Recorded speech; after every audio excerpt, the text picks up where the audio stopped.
Hello everyone, I'm Cassandra B. Mercado and I am with Phoebe Malyari. Now we are going to discuss phenols. But first, let us begin with the definition of phenols.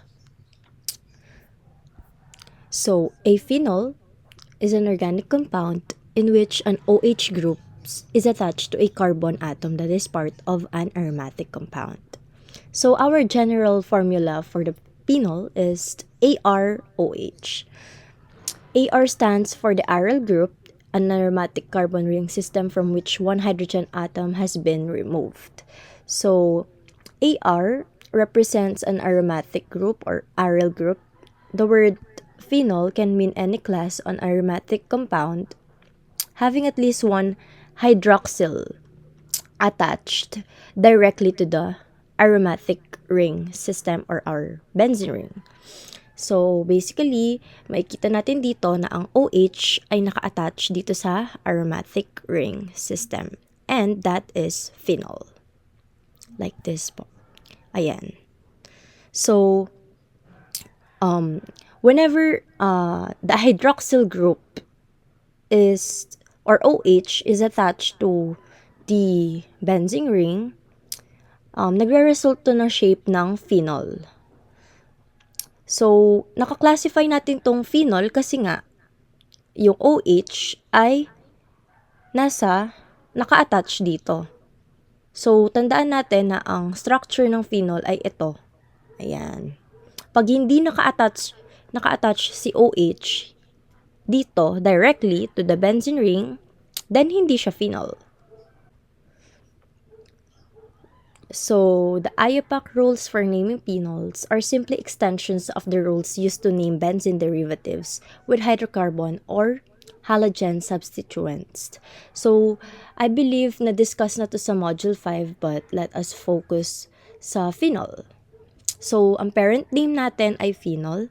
Ring numbering always begins with the hydroxyl group and proceeds in the direction that gives the lower number to the next carbon atom bearing a substituent. So, the numerical position of hydroxyl group is not specified in the name because it is one by definition. So, na-discuss last time sa mga alkyl group name like methyl, ethyl, propyl. And here, sa pag-name ng phenols, makakatulong siya for us to easy identify or name these structures. So, we have example here. Ayan, yan yung mga example natin. Always remember guys na sa pag-name dapat naka-alphabetical order. So, ito, 3-chlorophenol. Bakit? Kasi OH, laging tatandaan na ang ring numbering always begins with hydroxyl group. So, definitely, ang hydroxyl group, number 1 yan. Siya, lagi ka mag-i-start sa hydroxyl group. So, 1, 2, 3. 3 natin is, ayan, chloro. So, now, ilalagay natin, dahil phenol na to, itong structure na to, phenol na to, ilalagay natin siya dito sa dulo, phenol. Then, let's numbering, 1, again, 1 lagi si OH, 2, and 3. So, we have 3-chlorophenol or methachlorophenol.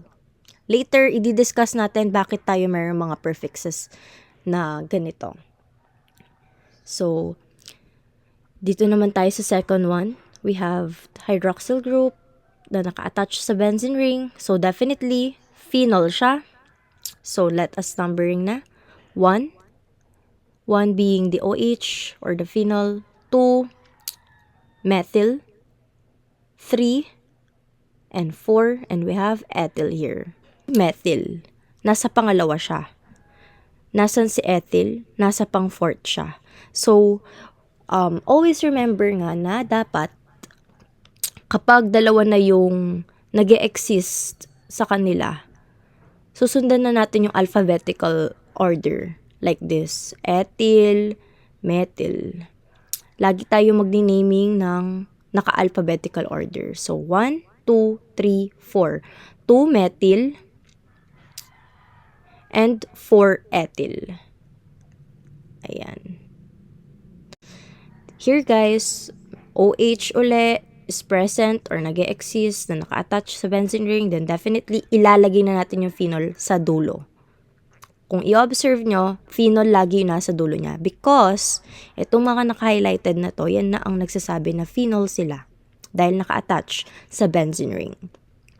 So, let us number ito. 1, 2, 3, 4, 5. So, because dalawa ang nag-e-exist. So, dibromo-phenol. 2, ulit natin 1, 2, 3, 4, and 5. 2 and 5 dibromo-phenol. Nomenclature of phenol. Ito na yung sinasabi ko na may mga prefixes like ortho, meta, para. Ayan.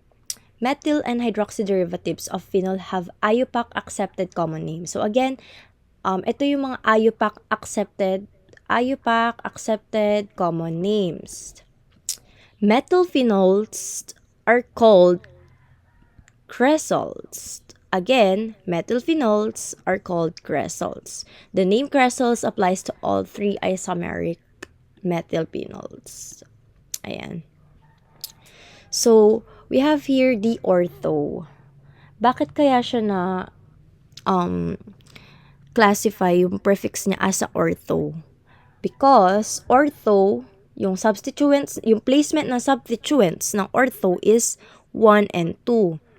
Again, ang placement ng substituents sa ortho ay 1 and 2. Again, prefixes ang mga ortho, meta, and para. So, we can use this para sa pag-naming ng mga structures. So, again, ortho, ang placement ng substituents nila ay 1 and 2. Sa meta naman ay 1 and 3 because 1, 2, 3. So, meta is 1 and 3 ang placement ng substituents nila.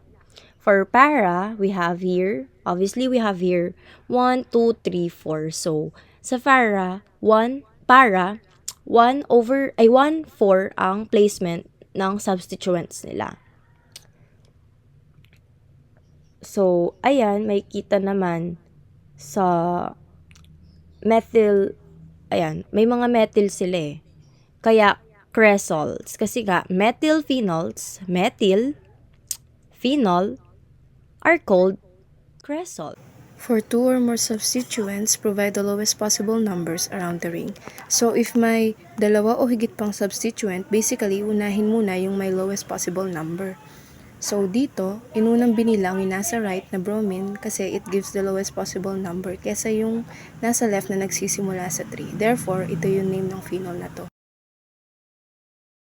For two or more substituents, all substituents should be in alphabetical order. So, bukod sa pag-consider dun sa numbering, we also might as well consider the pag-alphabetical order. So, dito, we have bromine and chlorine. So, yung bromine asa 2 siya and yung chlorine asa 4 siya. So, ito yung name nitong phenol na to. And lastly, always remember the functional group priorities. Phenols will be named as substituent when it occurs in the same molecule with carboxylic acid, aldehyde, or ketone functionalities. Meaning to say, whenever kasama ng phenols tong mga molecules na to sa iisang example or sa given, laging yung phenols magiging substituent lang siya nun. And for the properties of phenols, note that these properties here are the physical properties of phenols. So the first is, phenols are colorless with medicinal odor. Second is, they are oily at room temperature. Third is, they are slightly soluble in water. Fourth, phenol's melting point is at 41 degrees Celsius. Fifth is, phenols are flammable. Next is, phenols cannot be dehydrated. Next is, phenols can only be oxidized using strong oxidizing agents. And lastly, phenols can undergo halogenation. And for the acidity of phenols, note that this is under the chemical properties of phenols. So, one of the most important properties of phenols is their acidity. Unlike alcohols, phenols are weak acids in solution, as acid and phenols have Ka values of about 10. Such Ka values are lower than those of most weak inorganic acids. So this from the acidity of phenol. So here's the ionization reaction of phenol when paired with water. So here we have our phenol that has an OH attached to it, and we have the H2O or water, which is our base. When H2O and the phenol is added together, the phenol donates a proton, which is its H ion, to the water, the H2O. So what happens is it forms a hydronium ion, which is H3O plus. And because nawalan ng H ion ang ating phenol, nawala yan. Ito, pakita natin dito.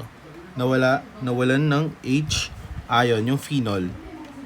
It formed the phenoxide ion, which is this. And it shows that the acidic nature of phenol. Next is this the ionization reaction when phenol itself is reacted with sodium hydroxide, which is a base. The salt sodium phenoxide is produced. So this is the ionization reaction of phenol when mixed with sodium hydroxide. So the phenol has a hydroxyl group, which is OH, attached to a benzene ring, which forms the whole phenol. The phenol here acts as an acid by donating a proton to sodium hydroxide. The sodium hydroxide is a strong base which dissociates in water that gives it the ability to give Na plus and OH minus ions. So therefore, the OH ion here in sodium hydroxide can accept the OH ion here in the phenol. When phenol donates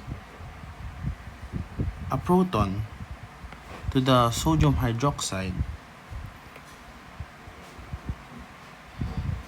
it forms the phenoxide ion, which is this, which combined with the Na here forms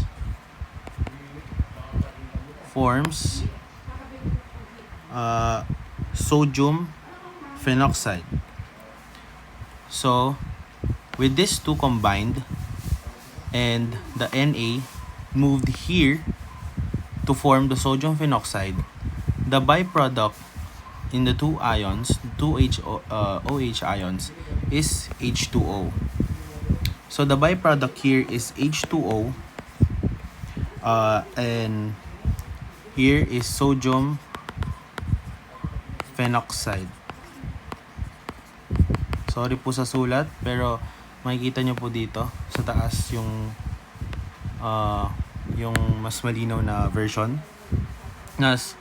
Tsaka ang pinapakita lang po sa dalawang ginawa kong ionization reaction is pinapakita dito yung acidic nature ng phenol. So, although yung phenol is a weak acid, it can still react with strong bases like sodium hydroxide to form a salt, which is sodium phenoxide. And that's all for the chemical and the physical properties of phenols. Hopefully you have learned something new here, and thank you for listening.